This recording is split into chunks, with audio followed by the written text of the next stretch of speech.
요한복음 20장 19절부터 31절까지 교독하겠습니다. 요한복음 20장 19절부터 31절, 19절부터 교독합니다. 이날 곧 안식 후 첫날 저녁 때에 제자들이 유대인들을 두려워하여 모인 곳의 문들을 닫았더니 예수께서 오사 가운데 서서 이르시되 너희에게 평강이 있을지어다.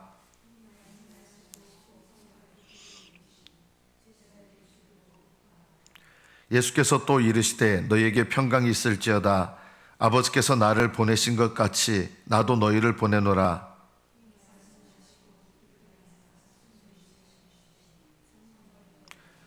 너희가 누구의 죄든지 사하면 사하여질 것이요 누구의 죄든지 그대로 두면 그대로 있으리라 하시니라.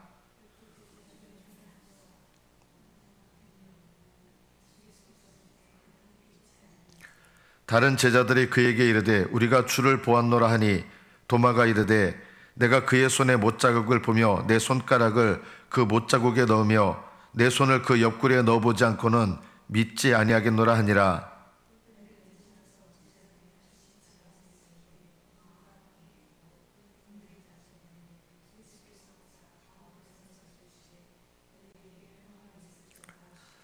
도마에게 이르시되 내 손가락을 이리 내밀어 내 손을 보고 네 손을 내밀어 내 옆구리에 넣어보라. 그리하여 믿음 없는 자가 되지 말고 믿는 자가 되라.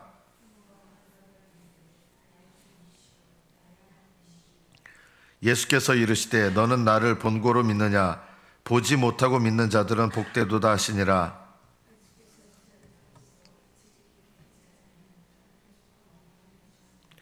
오직 이것을 기록함은 너희로 예수께서 하나님의 아들 그리스도이심을 믿게 하려 함이요 또 너희로 믿고 그 이름을 힘입어 생명을 얻게 하려 함이니라. 여기까지 받들어 읽겠습니다.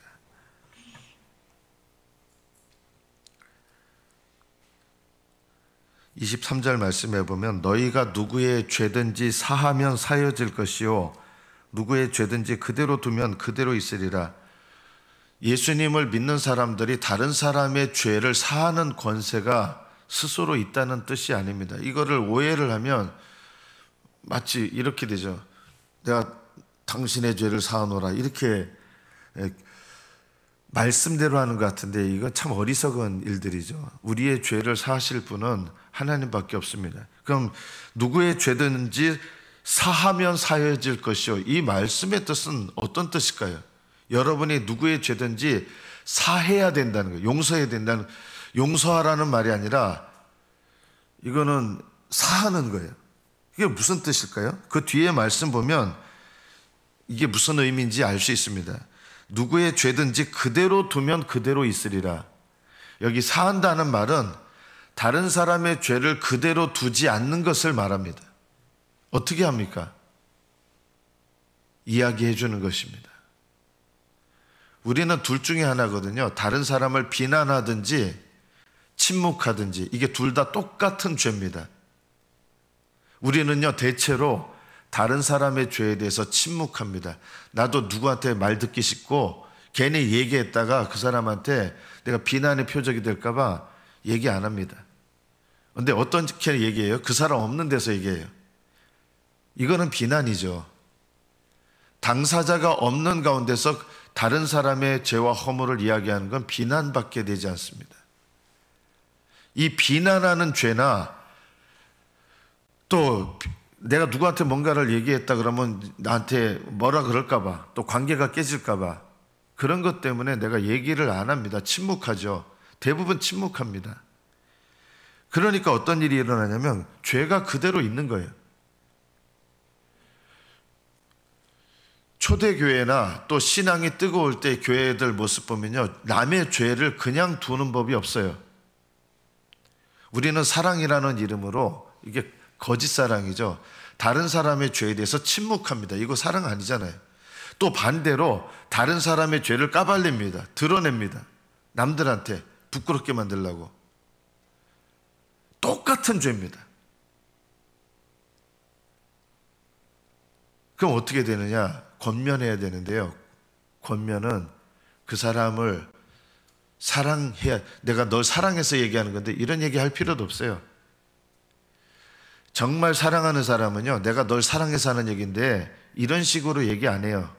그냥 하나님께서 내게 마음 가운데, 사랑하는 마음 가운데서 이야기하게 하세요.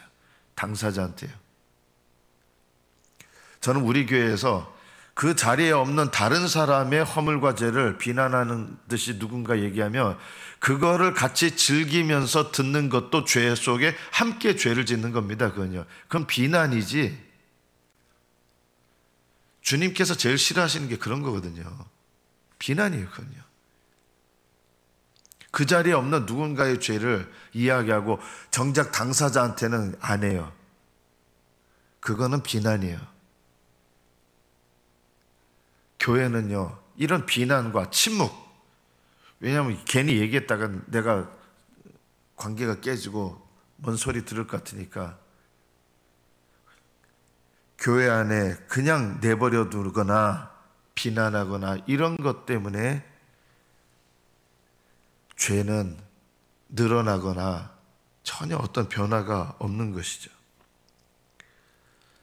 건강한 교회는요, 권면합니다. 권면이라는 게 뭐냐면 그 사람한테 대해서 바른 말 해주는 게 권면이 아니에요. 권면은 사랑하는 마음을 갖고 성령의 인도하심을 따라 그 사람에게 죄를 이야기하는 겁니다. 사랑하는 마음이 있어야 되고 성령의 이끄심이 있어야 돼요. 이것도 없는데 그냥 바른 말 하고 싶어가지고 내가 널 위해서 하는 말인데 사랑하는 마음도 없고 그냥 바른 말 하고 싶어서 하는 거예요. 이건 권면이 아니에요. 권면은 성령 안에서 성령의 인도하심을 따라 당사자에게 이야기합니다. 그리고 이런 권면을 누군가 할 때 우리는 이런 것을 들을 줄 알아야 된다. 저는 우리 교회가 이런 교회가 되기를 바랍니다. 침묵하는 교회도 되면 안 되고 비난하는 교회도 되면 안 됩니다. 침묵하는 죄와 비난하는 죄가 똑같습니다. 왜냐하면 죄를 그냥, 이거는 죄가 그냥 가만히 있어요. 변화되는 게 없어요. 너희가 누구의 죄든지 사하면 사여질 것이요. 이거는 사한다는 말은 그 사람을 올바로 깨닫게 해서 죄에서 벗어나게 하고 죄에서 끊어지게 하는 역할을 하라는 거지, 비난하는 건요, 죄에서 끊어지는 일이 없잖아요. 남 얘기하는 거 너무 좋아하시면 안 됩니다.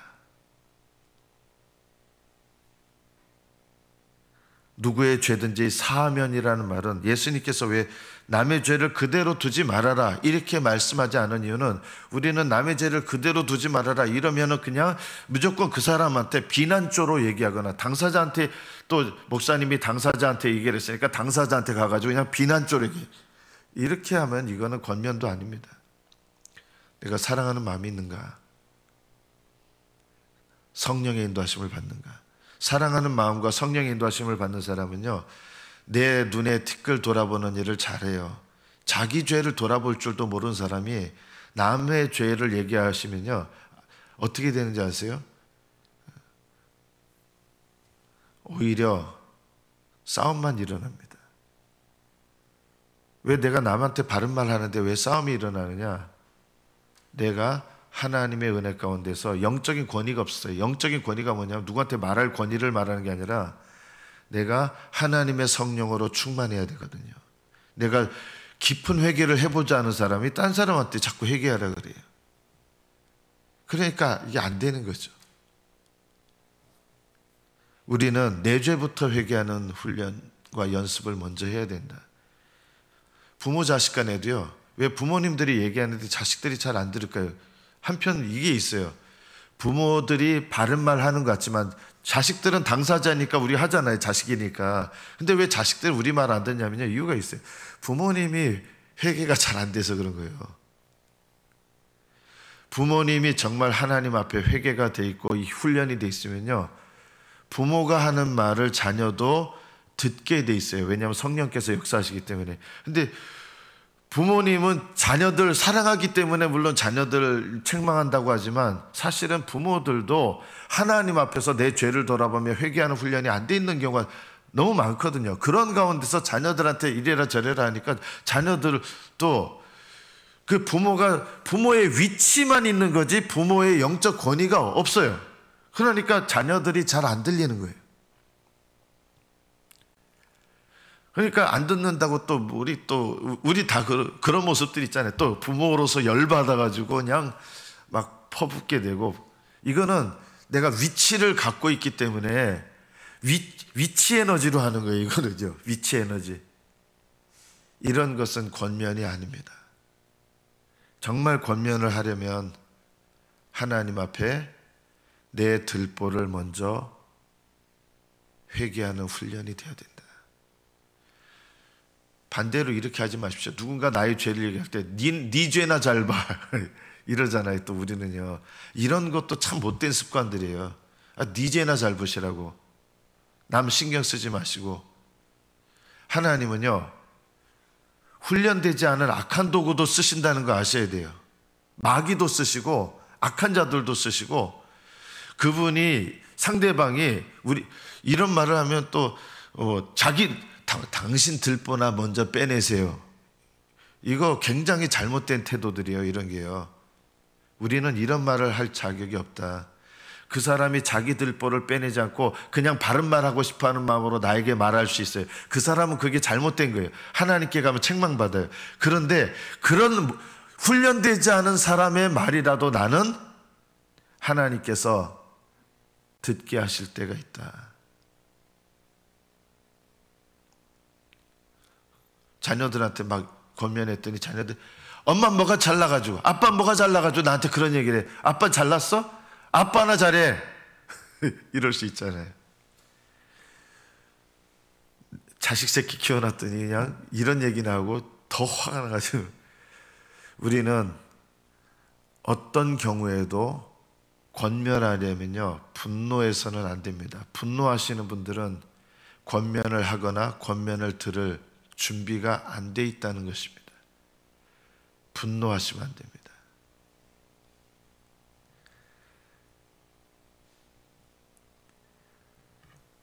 누구의 죄든지 사하면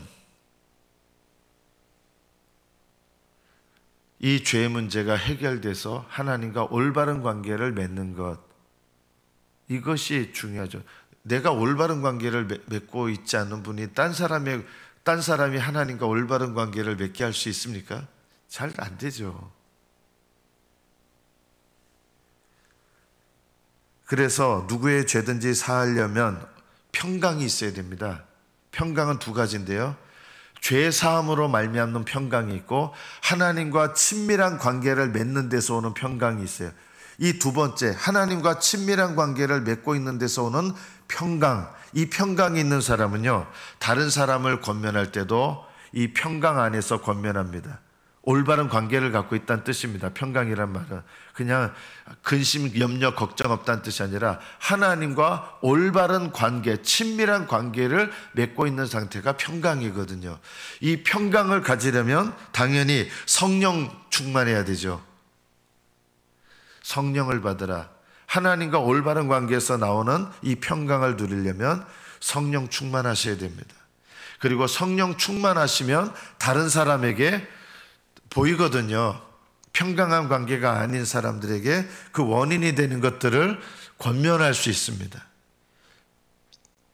하나님과 친밀한 관계를 갖고 있는 사람들, 성령 충만한 사람이 다른 사람들에게 권면하면 그 사람은요, 보통 들려요. 우리는 왜 이런 권면의 관계가 잘 안 되냐면요, 하나님과 친밀한 관계를 맺는 데서 오는 평강이 우리 안에 없기 때문이다. 그러니까 서로 이야기해주면 분노만 일어나고요, 싸움만 일어나고요. 이게 교회가 아주 어린 거죠. 교회가요. 교회도 보면 성숙한 교회가 있고 어린 교회가 있어요. 저는 우리 교회가 좀 성숙했으면 좋겠어요. 우리 교회 굉장히 어려요. 성숙한 교회는 성도들이 서로 사랑 안에서 권면하고 그냥 침묵하거나 내버려 두지 않아요. 저는 여러 번 얘기했지만 그 판교에 있는 우리들 교회 그런 교회의 모습을 갖는 교회는 저는 그 대한민국에 없다.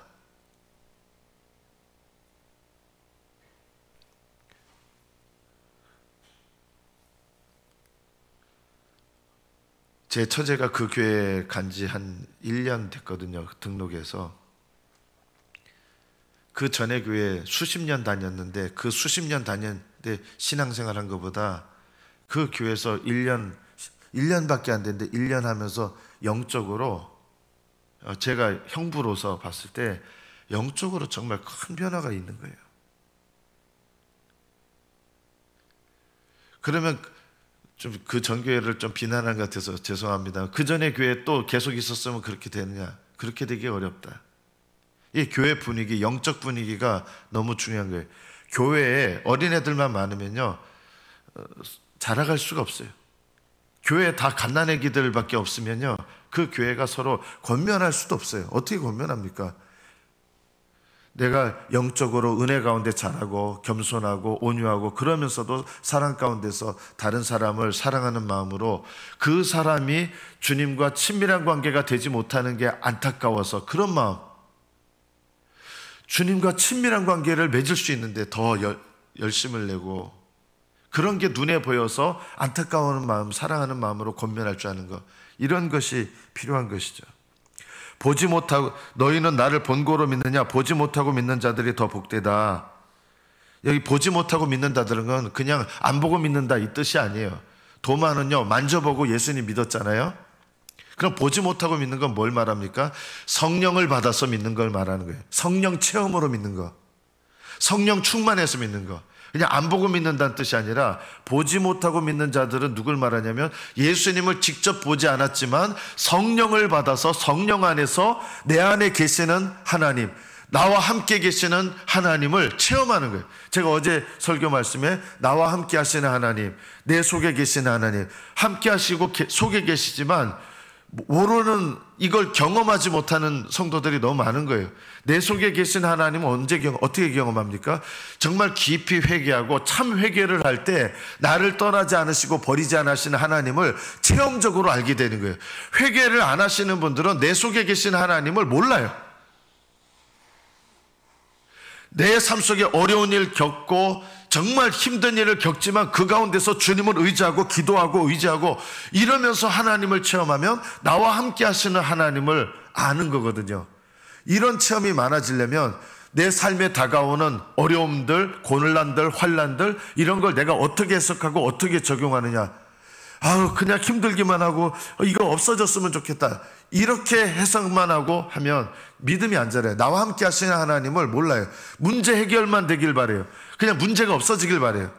하나님께서 함께 하시는 하나님을 알게 하려고 문제를 주셨는데 우리는 어떻게 하냐면 문제를 없애달라 그러는 거예요. 그러니까 문제가 안 없어지죠. 문제를 허락하신 이유가 뭐냐면 그 문제 속에서 하나님 의지하고 하나님 앞에 더욱더 친밀한 관계를 회복하고 그리고 하나님을 전심으로 의지하면서 그 문제에도 불구하고 하나님을 의지하는 법을 배우는 거예요. 감사하는 법을 배우는 거예요. 그러면 그 문제를 주신 원인이 해결이 돼야 문제가 끝나는, 그 다음에 하나님 됐다 하고 걷어가시는데 문제를 주신 원인은 그대로 있어요. 그냥 세상 욕심 가득 차 있어요. 제가 어제 무슨 드라마 얘기했잖아요. 그런 드라마 왜 좋아해요? 보니까 서울대 법대 출신이에요. 돈 제일 많은 재벌이에요. 생긴 건 남자 여자 제일 잘생기고 제일 이쁜 사람 나와요. 누구나 바라는 로망 아니에요. 그런 것들을 대리만족하고 싶은 거죠. 어떻게 보면 그 드라마는요 우리들의 세상적인 욕심을 만족시켜주고 싶어하는, 그러니까 아주 다 나와 있잖아요. 구색을 갖춰가지고. 그러니까 그런 드라마 굉장히 좋아하는 거예요. 아마 어제 보니까 현실적이지 않은 얘기인데 사람들은 이런 거 좋아하겠다. 재벌이 쫄딱 망해가지고 이런 거 보면서 또 위로 얻고, 사실 현실적인 내용은 전혀 없어요. 그 안에 정말 현실적인 건 뭔지 아세요? 다른 사람과의 관계, 형제들과의 관계 속에서 하나님 앞에 내 모습을 깨닫고 내 모습을, 이 하나님의 은혜 가운데 내 모습이 변화되는 게 이거야말로 진짜 현실이에요. 우리 가족들, 날 힘들게 하는 가족들, 이 가족들과의 관계 속에서 왜 하나님께서 이렇게 힘든 가족들 계속 나에게 힘들게 내버려 두실까요? 그 문제와 그 환경과 그 관계를 통해서 하나님은 날 변화시키는데 쓰시는 거예요. 그럼 뭐가 진짜 드라마 같은 현실이에요? 정말 진짜 드라마는요, 우리 가족들 안에서 일어나는 일이에요. 우리 가족들, 와, 정말 내 속을 박박 긁어놓는 그 가족들 통해서 하나님 앞에 내 모습 깨닫고 내가 변화되고, 내가 자주 넘어지는 거 그거 깨닫고 하나님 앞에 회개하고, 그리고 내 속에 계신 하나님을 체험하는 게 진짜 신령한 드라마거든요. 내 속에 계신 하나님 계신다고 하면 다 믿는데 내 속에 계신 하나님을 체험하는 사람은 너무 적어요. 어떻게 체험해요? 날 버리지 않으시고 떠나지 않은 내 속에 계신 하나님 어떻게 체험해요? 하나님 앞에 내가 정말 내 죄를 죄로 여기고 그것을 깨닫고 그 죄에서 끊어지는 법을 배우고 그 죄와 단절하는 법을 배울 때 비로소 나는 내 속에 계신 하나님을 더 깊이 체험하는 은혜를 하게 돼요. 보지 못하고 믿는 것은 무엇입니까? 성령께서 내게 깨닫게 하시는 죄를 깨닫는 거예요. 우리는요, 듣기 싫어하거든요. 별로 나한테 안 좋은 얘기.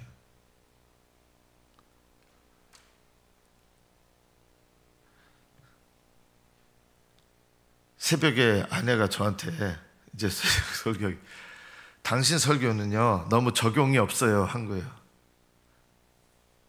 맞아요 하는데 속으로 기분 되게 나빠요. 근데 되게 나쁜데 맞는 얘기예요. 적용 없는 설교는 할 필요도 없다. 그래서 사람들이 듣기 싫은 얘기하면 설교하지 마 이러잖아요. 적용 없는 설교는 설교가 아니다. 저는 공감하는 얘기예요. 적용이 뭡니까? 성도들의 삶에 대해서 구체적으로 깨우쳐주고 구체적으로 깨달아지고 구체적으로 내가 이거 바뀌어야 되겠다 이런 마음이 들어야 설교인데, 그런 도전이 없다 그러면 그거는 의미가 없는 거죠. 성령님은 우리 안에 계신데 아무 영향력이 없어요. 성령 받았는데 내 안에 성령이 계신 줄 믿으시기 바랍니다. 그 믿어서 어쩌겠다고요. 내 안에 성령님이 계신 이유는 뭐냐면 나를 떠나지 않으시고 나를 버리지 않으셔서 나를 거룩하게 만드시려고 오셨는데 거룩하게 될 생각은 안 하고 내 안에 성령님이 계신 걸 확신하라는 거예요. 그게 목적이 아니에요. 성령님이 오신 목적은요, 내 안에 성령님이 오신 목적은 나를 거룩하게 변화시키려고, 거룩하게 만드시려고 나한테 오신 거네요. 어떻게 해야 거룩하게 바뀝니까? 죄를 깨닫고 버려야 거룩하게 되는 거죠. 말씀대로 순종해야 거룩하게 되는 거죠. 이런 것이 우리에게 일어나지 않으면 아무 소용없다. 우리는 너무 적용되지 않는, 우리 실제 삶에 적용되지 않는 이런 것들이, 이런 신앙생활을 너무 많이 하는 거예요. 여러분 새벽 기도 나오시는데, 저는 그래도 새벽 기도 나오시는 분들이 우리 교회 제일 바로미터예요. 여러분이 제일 열심히 있는 분 아닙니까?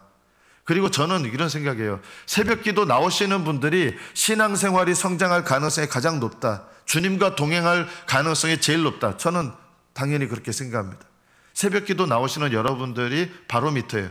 그럼 새벽 기도 나오시면서 새벽 기도 나오시는 우리 성도들이 말이 바뀌고 생각이 바뀌고 행실이 바뀌느냐, 그게 변화가 없다 그러면 아무 의미가 없는 거잖아요. 정말 하나님의 말씀은 능력이 있거든요.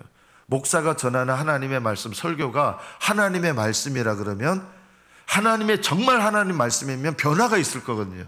근데 설교 말씀 아무리 듣는데도 변화가 없다, 그거는 하나님 말씀이 아니기 때문이다. 목사의 입을 통해서 나가는 말씀이라고 하나님 말씀 아니에요. 그냥 사람들이 보통 싫은 말로 얘기하는 설교하지 마 하는 그 설교밖에 안 되는 것이죠. 정말 하나님 말씀이라 그러면 성령께서 역사하셔야 되고, 성령이 역사하시는 말씀이라 그러면 변화가 없을 수가 없다. 우리에게는 보지 못하고 믿는 믿음, 이것은 성령으로 말미암는 신앙생활을 말하는 것입니다. 여러분은 성령님의 인도하심을 날마다 따릅니까? 새벽에 나오실 때 새벽 기도의 제일 중요한 목적은 주님의 뜻에 나를 조율하는 거예요. 뜻을 맞추는 거예요. 그래서 주님과 동행하기 시작하는 거예요. 새벽 기도 생활 안 하시는 분들은요, 주님과 동행하는 삶을 못 살아요. 이미 시작부터 못 사는데 어떻게 주님과 동행하겠습니까? 저는 좀 과장돼서 얘기하면 새벽 기도 생활을 안 하시는 분들은 주님과 동행하는 신앙생활 하기가 벌써 어렵다. 왜냐하면 주님의 뜻과 내 뜻하고 이렇게 간격이 벌어져 있는데, 간격이 벌어진 상태에서 살아가기 때문에 우리는 하루 종일 그냥 내 뜻대로 살게 돼요. 새벽 기도 나오는 게 목적이 아니에요. 새벽 기도 나오는데 목적 두지 마시고, 새벽 기도의 목적은 새벽 기도 나오는데 목적은 아니에요. 물론 새벽 기도에 붙어 있는 것도 은혜지만 새벽 기도 목적은 뭐냐?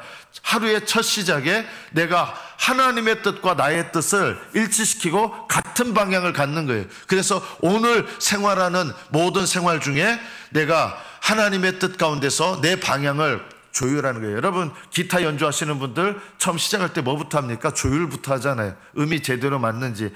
그러고 해야지. 기타 줄 조율하지 않고 그냥 막 치면 아무리 정확하게 쳐도 이상한 노래가 나올 수밖에 없는 것이죠. 그래서 기타 치기 전에 제일 먼저 하는 게 조율하는 거잖아요. 새벽 기도는 그날의 삶을 조율하는 시간입니다. 하루의 삶을 조율하지 않고 살면 결국은 우리 삶 속에 일어나는 대부분의 문제들의 원인이 뭔지 아십니까? 거의 100%입니다. 우리 삶에 일어나는 모든 문제, 이 문제 앞에서 너가 해결할 방법을 몰라요. 왜 그렇게 되느냐? 조율하지 않고 하루의 삶을 살아가는 것입니다.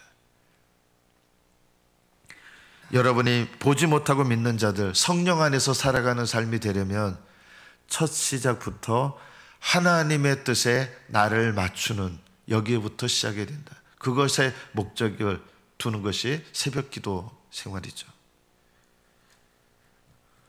오늘 마지막 30절 말씀에 보면, 30절 말씀부터 보면 주님께서 행하신 기적들이 정말 많은데 오직 이것만 기록하면, 이거 다 기록하면 성경책이 아마 이렇게 두꺼워졌을 거예요. 오직 이것을 기록하면 너희로 예수께서 하나님의 아들 그리스도이심을 믿게 하려며 또 너희로 믿고 그 이름을 힘입어 생명을 얻게 하려면. 그 이름이 뭡니까? 하나님의 이름, 예수님의 이름. 이름이라는 말은 체험된 하나님이에요. 하나님의 이름이라는 말은 체험된 하나님. 예수님의 이름이라는 말은 체험된 예수님이에요. 예수님을 체험하는 만큼 그 이름을 힘입어 생명을 얻는 거예요. 여러분, 영적 생명 어떻게 얻습니까? 체험해야 누립니다. 예수님의 이름으로 기도하려면요, 예수님을 체험하는 만큼 기도의 능력이 나타나게 되는 거예요. 어떻게 체험합니까? 거룩하게 날마다 하나님, 내가 회개될 죄가 뭡니까? 구체적으로 깨닫고 회개하고 그 죄를 버리고 하면은 오히려 그것이 주님의 이름을, 내 속에 계시는 주님의 이름을 체험하는 거예요. 거룩하게 하시는 주님의 이름을 체험하는 거예요. 체험된 하나님, 체험된 예수님이 바로 예수님의 이름이요, 하나님의 이름이에요. 그 이름을 아는 만큼 우리는 생명을, 신앙적인 생명을 누리게 돼 있습니다. 여러분, 이걸 기도하십시오. 체험하는 만큼 하나님을 아는 것이고, 신령한 체험이 되게 풍성한 만큼 기도의 능력이 나타나고. 그럼 어떻게 체험합니까? 딱 두 가지입니다. 말씀 읽으시고 적용하십시오. 기도하시며 성령의 인도하심 따라 적용하십시오. 성령께서 내가 보지 못하고 깨닫지 못하는 죄 깨닫게 하실 것이고, 내가 순종해야 될 하나님 뜻을 알려주실 거예요. 성령님께 물으십시오. 제가 순종해야 될 거 하나하나 세밀하게 물어보십시오. 회개해야 될 죄 회개하고, 순종해야 될 것 순종하고. 이것이 성령님 따르는 거예요. 말씀을 읽으면서 말씀을 통해서 깨닫는 죄 회개하고, 말씀을 통해서 깨닫게 하신 하나님 뜻에 순종하고. 이것이 바로 말씀이 내 안에 거하는 방법이에요. 이것을 날마다 행하시면 하나님께서 여러분 안에 하나님의 이름을, 예수님의 이름을 점점 알게 하시고, 그 이름을 힘입어 생명을 누리게 하시고, 하나님과 친밀한 관계를 누리는 것이 뭔지, 기도의 응답이 무엇인지, 내 삶 속에서 역사하시는 하나님의 은혜가 무엇인지 날마다 풍성하게 알아가게 될 것입니다. 여러분의 신앙의 삶이 실제적인 믿음 생활 되시기를 예수님의 이름으로 축복합니다. 기도하겠습니다.